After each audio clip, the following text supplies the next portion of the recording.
Good morning, everyone. Welcome. My name is Menachem Creditor. It's my honor to serve as scholar in residence and rabbi for UJA Federation of New York. We bring you Torah and music, blessing, and community every weekday. We've been doing so since March 18th, 2020. Today it is May 29th, 2025. It's been a blessing to find all of you every single day waiting to join this community just like I do. To say good morning, Tracy and Janice, Joyce and Penny. It's good to see all of you. Sari, my friend, waving downstairs. Nice to see you. Thanks, Penny. It's broadcast 1314. Arlene, Rosa, it's good to see you. Rosa, it's your birthday. Happy birthday, my friend. You're saying that you're blessed to be spending this birthday, these 19 months with all of us, somewhere between joy and heartbreak. Celebrating your birthday brings it much closer to the joy. Hope you know that. Linda, your bat mitzvah was 4 years ago today. So beautiful to share that with you. Barry and Haley, Cecile and Deborah, good morning. Barbara and Lydia, Deborah sending love to Ohio. Sunday, good morning. Judy, Boker Tov to you. Hi, Karen. Arlene and Ron, Jennifer, Joyce. Joyce, your daughter is getting married this weekend. B'sha'at tova, mazel tov. That's beautiful. Jennifer and Daphne, it's good to see you. Stanley, Ron and Joyce, good morning. Tara and Diane, Amy, Penny. Penny, you're having back surgery tomorrow. You will not be on for a few days. We will carry on the counting, but most of all, we'll be thinking of you, wishing you strength and healing. Take good care of yourself, my friend. Peter, sending love to Frankfurt and Ashley. Sherry, good to see you. Sherry, you're moving in 7 days. Thinking about you. Simon, my friend, it's been a long time. Good to see you. Debbie, sending love to Colorado. Sandy and Ron, Lydia and Barbara. Let's see who else is here so we can quickly get to Torah, though this is Torah too. Shari and Dale, Linda and Blair. Emily, nice to see you, my friend. What a gift. All right, let's take a breath, everybody. Gail, today is your husband's birthday. Happy birthday to him. All right, everybody, for all the things that we're sharing, sending love to all of you. Joy in Minneapolis, Rosa in Malta, everybody, everywhere. Let's have a beautiful bracha together. Then we'll learn some Torah. Ya lai lai lai lai, diddy ya lai lai lai, diddy ya lai lai lai lai, ay ay lai lai. Baruch atah Adonai Eloheinu melech haolam asher kiddushanu במצוותיו ציוונו לעסוק בדברי תורה, לעסוק בדברי תורה, הפוך בה והפוך בה, לעסוק בדברי תורה. Diddy I lie lie lie lie. Diddy I lie lie lie. Diddy I lie lie lie lie. I lie lie. Good morning, friends. It's broadcast 1314. Today is day 601 since October 7th. There's a lot to talk about. Shavuot is just days away, and given that Shavuot begins Sunday night, we won't have the chance to be together as a broadcast Monday and Tuesday. And so I thought to talk about Shavuot today and tomorrow morning. I want to do so in honor of all the different moments and people that we are sharing. I did want, and Debbie just brought this beloved soul into our consciousness herself, to dedicate today's Torah to the memory of a 2-week-old baby, Ravid Chaim Gez, who is the son of Tzila Gez, Zichronah Livracha, who was killed by terrorists as she was on her way to give birth. The baby, Ravid, was delivered through emergency cesarean section after she had been shot, and the baby did not survive, just died today. And so to Hananel, who has lost his wife and now their baby, I wanted to offer all of our comfort and be present to dedicate today's Torah to the memory of a little baby, Ravid Chaim Gez. Um, this is obviously a very heavy way to begin, but we are, as Rosa pointed out, caught between joy and heartbreak. And I imagine that our people, as they stood at the base of Mount Sinai, which is where we stand for Shavuot, um, were not only in places of joy. It's important for us to think about our ancestors, even in these mythic moments, as real people. And so, as they found each other shoulder to shoulder around a mountain that was trembling like a volcano, we have to remember that this is just 2 years, according to the Torah, just 2 years, sorry, less than 2 years, but Midbar, our Parsha, is 2 years after the Exodus, just months after liberation. Here we stand in the middle of nowhere, Midbar, just this empty place. And the mountain where we're supposed to meet God trembles and trembles and trembles. How scary. In fact, according to the Midrash, this is now not the Torah's text itself, it was so scary that we all died of fright and then came back to life. I'm not sure what to make of such a midrash, except to say that revelation itself should make us tremble. The idea that something is revealed in the universe to us, and I'm sure all people say such a thing, but this is ours to say it about.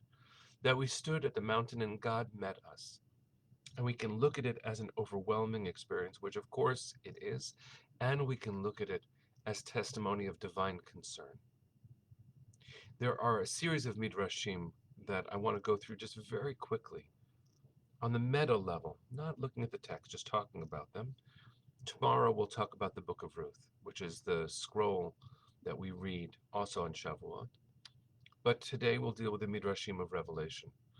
There's a strange word used in the Torah to describe where Bnei Israel, where the Israelites were situated. We were betachtit hahar, and most translations say that we were at the base of the mountain. Now that's interesting. Tachtit can mean at the bottom of. Tachat is a modern word for the bottom, but it is also understood midrashically. Again, the rabbis are now using their imaginations to say that they stood under the mountain. How could we have stood under the mountain?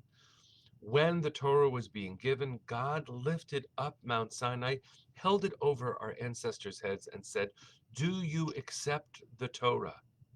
If so, good. If not, here shall be your grave." And the rabbis immediately, after they introduce this fantastical idea of a coercive moment, say, coercion does not work when it comes to binding contracts. This shows us that the covenant between Bnei Israel, between the Jews and God, was achieved through coercion and therefore is not binding. We could walk away. And then they do something remarkable. Not only is it radical for them to suggest that the binding power of mitzvot is actually not binding from Sinai, because what kind of free will does a people have when everything is trembling around them and they have no choice? They have no choice. They don't have a choice. Therefore, it can't be a covenant, at least not a mutually agreed upon one. They then jump to the story in the book of Esther of how the Jews in that time, on the most human of levels, kimu v'kiblu, says the verse, when Esther and Mordechai shared with the Jewish community that which had transpired and the mitzvah of marking Purim ritually, the Jews of that day accepted upon themselves. And the rabbis take that verse and say, from that, we understand we elected upon ourselves to follow the mitzvot and to be in relationship with God. And I want to use that in the most simple of ways to make one very important point. Our covenant with the divine, the place of our community in the universe, it cannot be because we are forced into it. That's not the way to achieve real relationship. Real relationship. And I learned this from my wife, most deeply of all. She's now studying to be a rabbi and dealing with the Jewish laws surrounding relationships, marriage and divorce. And we spoke about this, and Nechama said so beautifully. In order for a relationship to be real and holy, It has to be one where both partners retain their independence. She uses the phrase, she's taught this before many times, that in order to covenant yourself to someone else, her language says, you need to marry yourself. And Bnei Israel, the Jews, did not have that capacity in the desert. We were barely free, barely able to breathe. And then the entire world in front of a volcano in a mountain shakes. We weren't ready. And I want to say something about that. Instead of going in the direction that the rabbis do, that it's a coercive moment, how about reimagining it ourselves as one where even when we didn't have the capacity to know ourselves fully, to marry ourselves, to use Nechama's phrase, God loved us anyway. God said, I'm going to promise. I will stick around. I will be in relationship with you. And when you are ready, you will come to the realization that this wasn't the birth of our relationship. The birth of our relationship is when you can find your voice. And I want to offer us a blessing right now as Am Yisrael, as the Jewish people. And I include in this all of us, everyone who calls themselves and shows themselves, as all of us have, as friends to each other, as caring, as invested, as trusted brothers and sisters. Am Yisrael is bigger than one small part of our family. We are blessed to have a bigger family, that we should all know that our voices matter, and the way we enter into a relationship should always be an empowering one. That for us to do what we do, we have to give love and trust. And yes, we deserve to be trusted in response. But isn't it beautiful to feel, not in the biblical text and not in the original rabbinic re-understanding, but in our robust and muscular and imaginative way to be spiritual and alive and grounded and holy, to say, God, you waited for us. We're here now. And instead of anger, which there are moments where that's the dominant emotion, I want to say, in advance of Shavuot, from the core of me, maybe not representing the way that we each would say it, but from me, Hashem, we're here. We're waiting for you too. Thank you for the gift of Torah. You and I, we are writing that Torah together. We are accomplishing revelation by staying right where we are in relationship with each other. You gave us a chance to grow. Please, please, let this world reflect your growth and ours. And one of the surest ways we can see that, beloved friends, is to be whole as a family. May we be whole very, very soon. Send your hearts to the east. Let's sing together. Kol od maleva pnima nefesh Yehudi homia ulefate mizrach kadima ayin letzion Sophia עוד לא עבדה תקוותנו, התקווה בת שנות 2000, להיות עם חופשי בארצנו, ארץ ציון וירושלים. להיות עם חופשי בארצנו,